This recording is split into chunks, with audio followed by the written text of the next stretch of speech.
Alright, big guy. It's time. You know what to do. Why did he stop? Wait, hold up. You know what, Brom? That's actually a really good question. Welcome to Mind Spike. Throughout the story of Heart of Thorns, many of you may recall this very specific scene taking place in Radanovus, where we, alongside our band of heroes, attempt to find a way into the ruins. In this scene, we stand in front of a shut door, which can only be opened by restoring the energy flow to the door. So Tyria decides to sacrifice her trusted and always helpful golem Scruffy to the cause. And so he willingly steps up to the task, but for a moment, Scruffy hesitates before Tyria walks up to him and says, Go on. It's okay. I'll be okay. Heartbreaking, right? Well, actually, to most people, this scene seems to have been received as quite stupid. See, even though Scruffy and Tyria are characters that have been around for a couple of years now, adventuring beside us, players never actually had any real relationship to Scruffy. Sure, there were quite a bit of hype going around Tyria as a character, but Scruffy himself always seemed to act more or less of a simple tool, a wheelchair if I may, designed and constructed with the sole purpose of assisting Tyria in her everyday struggle. So naturally, as we watch this scene, basically it seems as if ArenaNet were trying to make us have feelings for this toolbox. And of course, nobody cared. He's still lit up. You can build him again. Sure you can. You can build him again. I don't see how that was any different than when he broke before. I mean, not even Aurora Peachy cared for the death of Scruffy. In the eyes of most people, Scruffy was nothing more than a robot, simple AI programmed to do Tyria's bidding. And so, in that light, after his supposed death, he could simply be replaced or fixed. Even Tyria concludes the entire mission by saying that she'd already been working on Scruffy 2.0, and so if Tyria doesn't even care, who would? And why? Well, in this case, I'd argue that Tyria, as well as many Asuras in general, have a habit of simply not appreciating what they've actually created. And if that wasn't enough, I believe that in this case, we the players are underestimating golems as well, and especially Scruffy. Let me explain. From our standpoint of reality, we are conditioned to believe that robots and AI in general aren't sentient, meaning they are not able to perceive or feel things. Of course, that's not to say that sentient AI couldn't exist. We've seen several examples of that over time throughout numerous different sci-fi films, but the general population would most likely not accept a machine to be on par with their own existence in the universe. Thus, when it comes down to proving actual sentience in a machine and proving that it's actually a living thing, it takes a tremendous effort to convince most people. Now, you may have already guessed where I'm going with this argument. Yes, I believe that Scruffy and all other golems, in fact, are sentient beings with low levels of intelligence. And yes, in this regard, I realize that the whole idea of being able to program a golem may indeed be somewhat compromised, but hear me out. The word golem stands for genius operated living enchanted manifestation.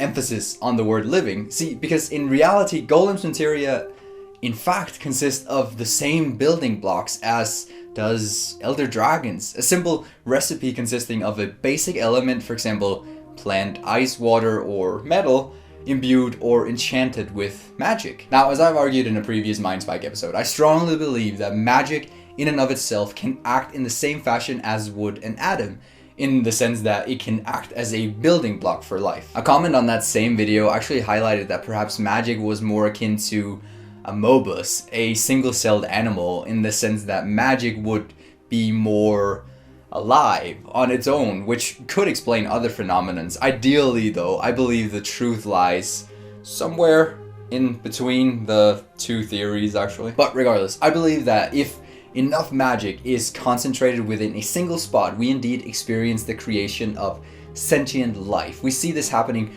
all over Tyria with elementals, undead, elder dragons, and apparently also golems. Magic doesn't create organs or fully functional bodies. The Veil Guardian is a perfect example of pure magic manifested in thin air. Magic simply creates a sentient mind within an element of choice. So in the case of Scruffy and other golems, their magic is imbued into an easily controlled and programmable machine, which is exactly the reason why that machine ticks, but that doesn't make them less sentient. Sure, they're not smart. Magic at this level seems to only possess the same sentience as a pet would, or an infant, because as we might deduce from our encounters with elder dragons, the manifested intelligence from magic strongly correlates with the amount of magic gathered in one place. Now, we know that for the most part, golems are easily controlled, except for, you know, the Golem Uprising of 1284, which forced the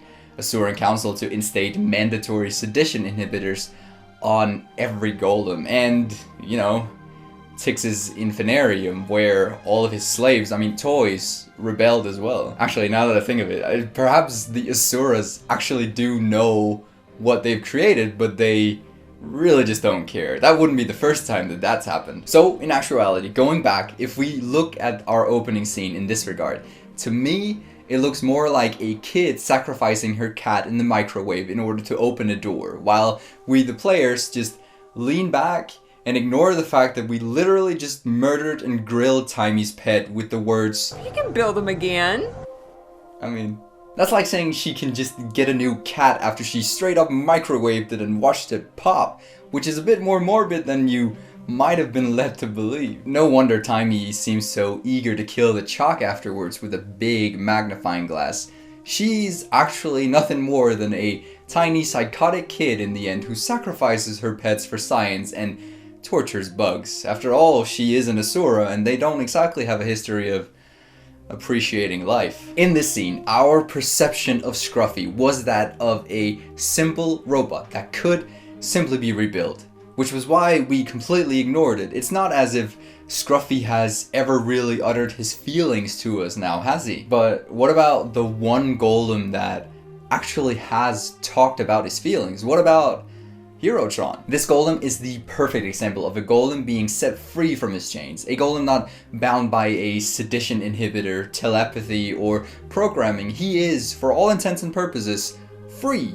And even though after his success he's been replicated numerous times now, there's still only one of him. He is unique, more so than Scruffy came off as, because Herotron has a voice and a very distinct personality. And so I wonder just how people would have reacted had Herotron been in Scruffy's place. Would we have been more sensitive towards the death of such an esteemed character, or is it just in ArenaNet's nature to simply fall short on their storytelling when it comes to character deaths? What do you guys think? Tell me in the comment section down below. Personally, ever since the launch of Heart of Thorns, I've been quite humored by the complete disregard of Scruffy's death by the community at large, because, well, we're not gonna get the same Scruffy back. He's maybe not gonna talk, and he might look like it, but it shouldn't actually be the same sentient being. And so I wanted to highlight my view on this. That's all I have for you guys this time. Thank you all for watching. Until next time, I will see you in the mists.